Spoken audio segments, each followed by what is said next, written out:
Welcome, Bridging the Gap. Today is February 20, 2025. Welcome sa ating episode 24, Purihin ng Panginoon.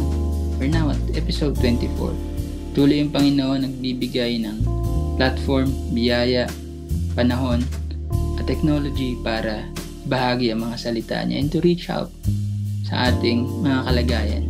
Mga kaibigan, today, if we have our Bible, please open it in 2 Samuel chapter 5 verses 1 to 3. It says, Then came all the tribes of Israel to David unto Hebron and spake, saying, Behold, we are thy bone and thy flesh. Also in time past, when Saul was king over us, thou wast he that leddest out and broughtest in Israel. And the Lord said to thee, Thou shalt feed my people Israel, and thou shalt be a captain over Israel. So all the elders of Israel came to the king of Hebron, and King David made a league with them in Hebron before the Lord. And they anointed David king over Israel. Sa Tagalog naman po ang sabi, Nang magkagayoy, naparoon ang lahat ng mga lipi ng Israel kay David sa Hebron, at nagsipagsalita na nagsisipagsabi, Narito kami ay iyong buto at iyong laman. Sa panahong nakaraan nang si Saul ay hari sa amin, ikaw ang naglalabas at nagpapasok sa Israel. At sinabi ng Panginoon sa iyo, Ikaw ay magiging pastor ng aking bayang Israel. At ikaw ay magiging prinsipe sa Israel. Sa gayoy, nagsiparaon ang lahat ng mga matanda sa Israel sa hari sa Hebron. At ang haring si David ay nakipagtipon sa kanila sa Hebron sa harap ng Panginoon, at kanilang pinahiran ng langis si David na maging hari sa Israel. Let's bow our head as we start with prayer. Heavenly Father, praise you, Lord, for giving us this day, for us to think about your words, Lord. Think about your message. We can apply it in our personal lives and our families. Purihin ka, Panginoon, sa pagkakataon na at kalakasan, Panginoon, na binibigay mo sa amin. Basbasan mo ang mga salita mo, na maging handa ang aming mga puso, Panginoon, sa pamamagitan ng banal na Espiritu to work in our lives, Lord. Ng mga kalagayan ng aming mga spiritual na buhay, Ikaw, Panginoon, na nagtakda, Panginoon, ng aming pananampalataya. Tulungan mo kami, Panginoon, to strengthen our spiritual lives closer to you, Lord. Basbasan mo ang taong gagamitin mo. Always put your word on my mouth, Lord, para ibahagi lamang ang mga salita mo, Panginoon, nakapakipakinabang sa aming kalaguan. Purihin ka. Nais po naming balik ang lahat ng ito sa pangalan ni Jesus. Amen. Moving our family in the right direction. That is the message that I will be sharing on today's episode. Kung naalala nyo, first time nating nakuha yung ating mga driver's license. Sobrang excited tayo. We are really thrilled to drive somewhere, anywhere. And it didn't really matter kung saan man tayo nagpunta, saan tayo pupunta during that time. Pero habang tumatanda tayo, having a destination became more important, especially sa ating mga pamilya. Getting the family together and moving it are accomplishments. But where you're going matters. We've got to begin doing the difficult things that help our family to improve and develop high spirit. Among other things, we must make changes that make our family better. Gusto natin gumawa ng mga pagbabago, improvement sa ating mga tahanan, sa ating pamilya. Gusto natin na mapabuti ang buhay ng bawat isa. We wanted to also receive the buy-in of the family members. Gusto natin lahat tayo nag-agree kung may mga decision makings tayo within our family. We communicate commitment within our family and develop and equip our family members for success, right? But there are two toughest stages, o meron pong dalawang pinakamahirap na stages sa buhay po ng ating pagpapamilya when we are trying to create movement in our family that's going nowhere. Di po natin alam kung paano at saan. And when we must become a change agent. Those are the times when family leadership is most needed. Kapag di po natin alam kung saan, paano igigiya yung ating mga pamilya, kung paano tayo magiging leader of change. Moving our family in the right direction according to the Bible, it requires faith, wisdom, and obedience to God's Word. Ang tamang direksyon daw po ng isang pamilya ay dapat nakabatay sa pananampalataya, karunungan, at pagsunod sa salita ng Diyos. At ito po ang mga valuable lessons to will be discussing today. I will be starting with lead with faith in God. Kailangan daw po may pananampalataya. Sabi nga po, in leading with faith in God, kailangan you have to serve the Lord. In our family, especially us parents, kapag tayo po yung pinakamatanda sa pamilya, serving the Lord must reflect in our lives. Being a leader, right, means being a servant. And for us to lead our family, kailangan makitaan po sa atin ng ating mga anak, especially for the younger ones who are mentored by ourselves, that we are serving the Lord. Kailangan makita daw po sa atin, makitaan daw po tayo ng paglilingkod sa Diyos. According to Joshua 24:15, you are probably familiar with this passage. And if it seem evil unto you to serve the Lord, choose you this day whom you will serve, whether the gods which your fathers served that were on the other side of the flood, or the gods of Amorites, in whose land ye dwell. But as for me and my house, we will serve the Lord. Tagalog po, at kung inaakala ninyo masama ang maglingkod sa Panginoon, ay piliin ninyo sa araw na ito kung sino ang inyong paglilingkuran. Kung ang mga Diyos ng inyong mga magulang na pinaglingkuran sa dakroon ng ilog, o ang Diyos ng mga Amoreyo na ang lupain nila ay inyong tinatahanan. Ngunit sa ganang akin at ng aking sangbahayan ay maglilingkod kami sa Panginoon. Serve the Lord. And we have to choose to serve the Lord. Even though we have the options not to. Even though we have the options to dwell our attention to other things. We have to choose today to serve the Lord. Trust in the Lord and acknowledge Him. In leading our families with faith in God, kailangan po natin lagay ang ating tiwala sa Diyos at kailangan natin siyang i-acknowledge. Sabi nga po sa Proverbs chapter 3 verses 5 to 6, trust in the Lord with all thine heart and lean not in thine own understanding.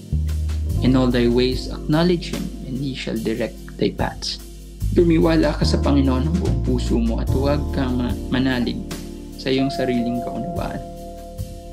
Kilalanin mo siya sa lahat ng iyong mga lakad at kanyang ituturo ang iyong mga landas. Mahalaga daw po na nagtitiwala tayo sa ating Panginoong Diyos ng buong puso at huwag po tayong magtiwala sa ating sariling kaunawaan, especially in leading our family. Sa lahat po ng paraan na ating ginagawa, kailangan po nating i-acknowledge ang ating Panginoon so that He can also direct us in our paths kung saan niya tayo dadalhin. Pangalawang bagay po can be valuable lesson for us to direct our family into the right direction. We should teach and train in God's wisdom.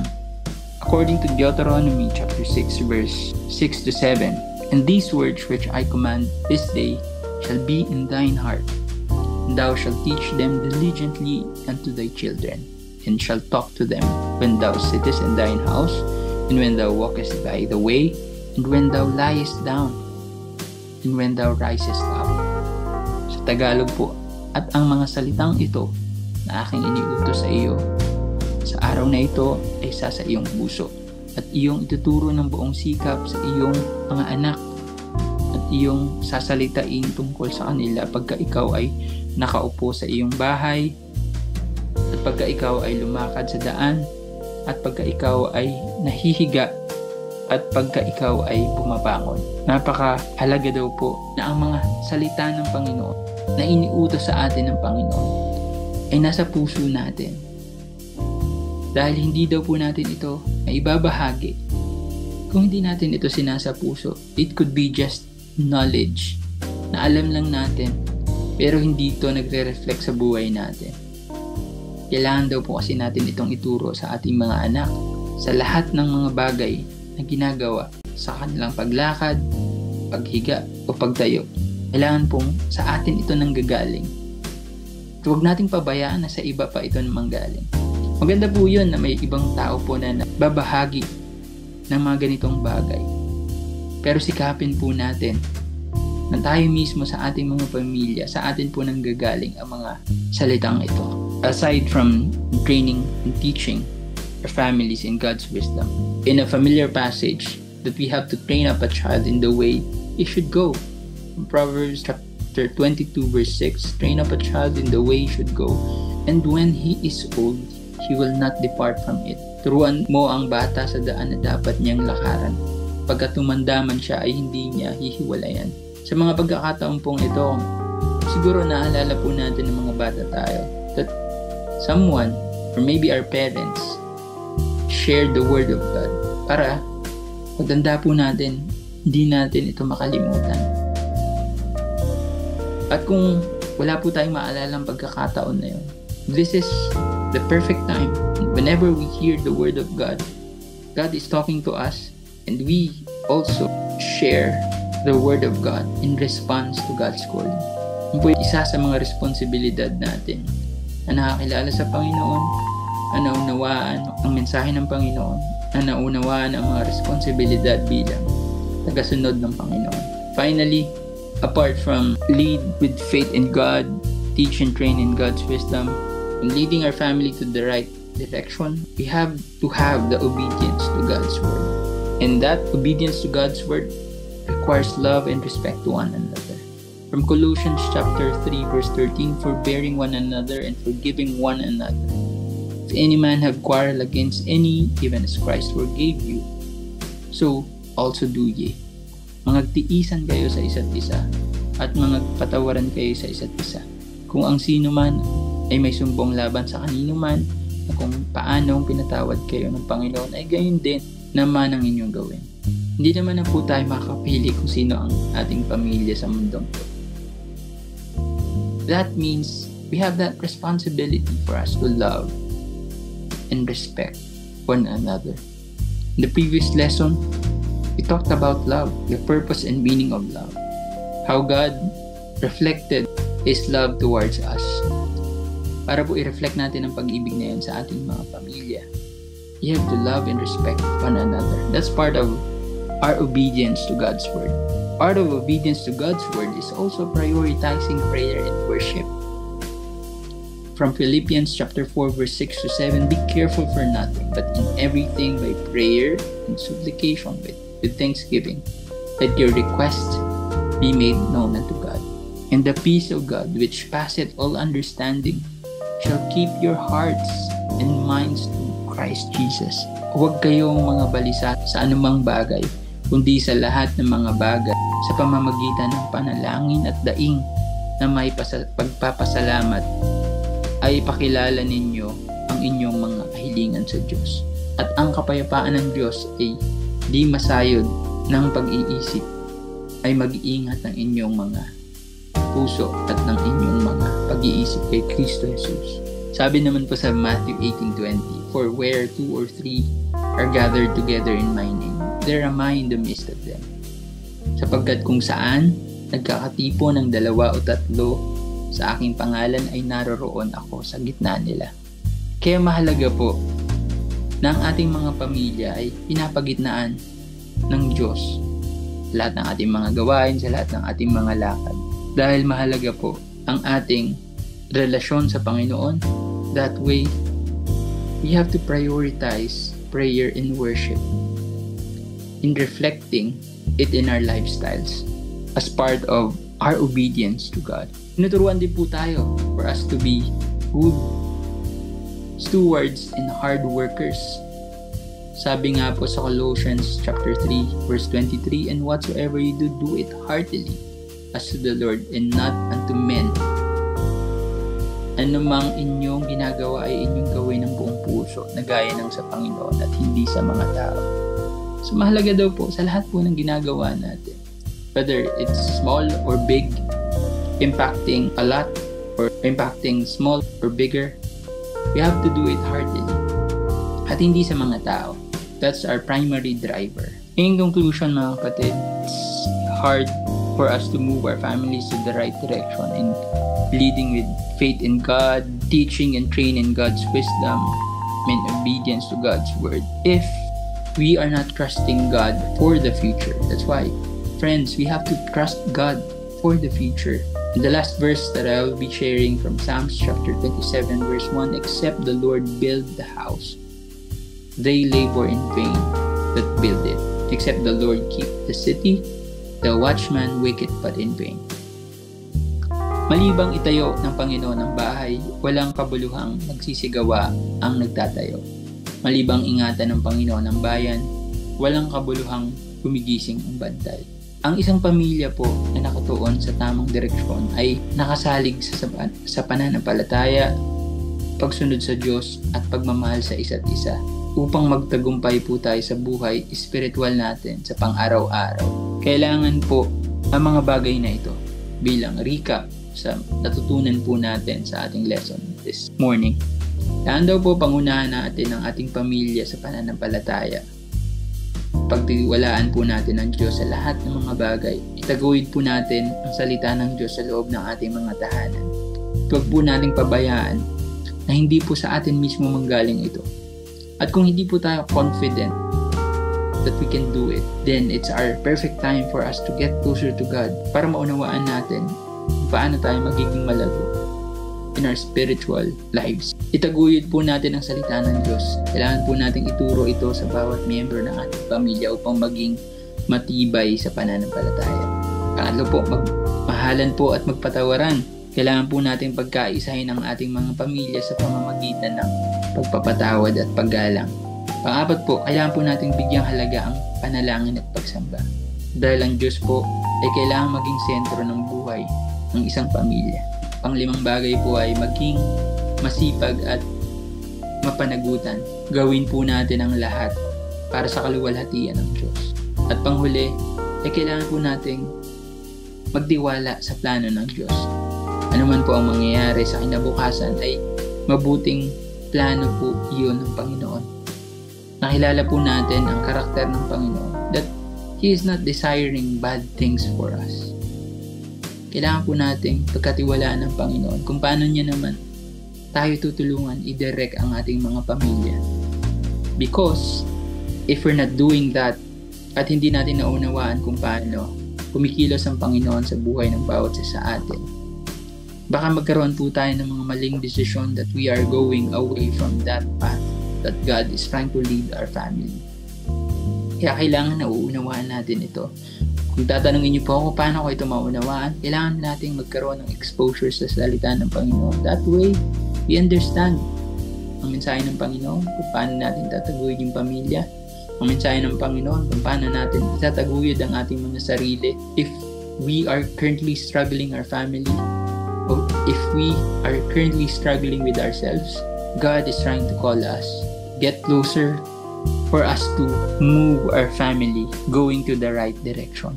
Purihin ang Panginoon sa biyaya ng mga salita niya in handling our family, in moving our family to the right path. If you have questions, you can always message us. If you have prayer requests, if you want to share a testimony, ang pagkilos ng Panginoon sa buhay niyo, you can always reach us or even comment on those videos online. Nakikita niyo po ito sa SHCS Alumni website or sa Facebook page. Nakikita niyo rin po ito sa YouTube and Spotify platforms. Let's bow our head as we close this with prayer. Heavenly Father, praise you for the words that are being shared today. Praise you, Lord, for the goodness of your plan sa bawat isa sa amin.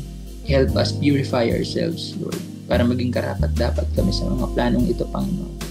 Na-i-align namin ang aming mga plano, ang aming mga pamilya at aming mga sarili, Panginoon, sa mga plano mo, Panginoon, sa aming mga buhay. For us to get closer by understanding your word, na maging lifestyle namin, Panginoon, pag-aaral na yung mga salita, para mas maging malakas kami, mas maging handa po kami. Gabayan mo, Panginoon, ang aming mga pamilya sa lahat ng aming mga endeavors, Panginoon, in handling different situations, handling different decision-making, Panginoon, in which way to go.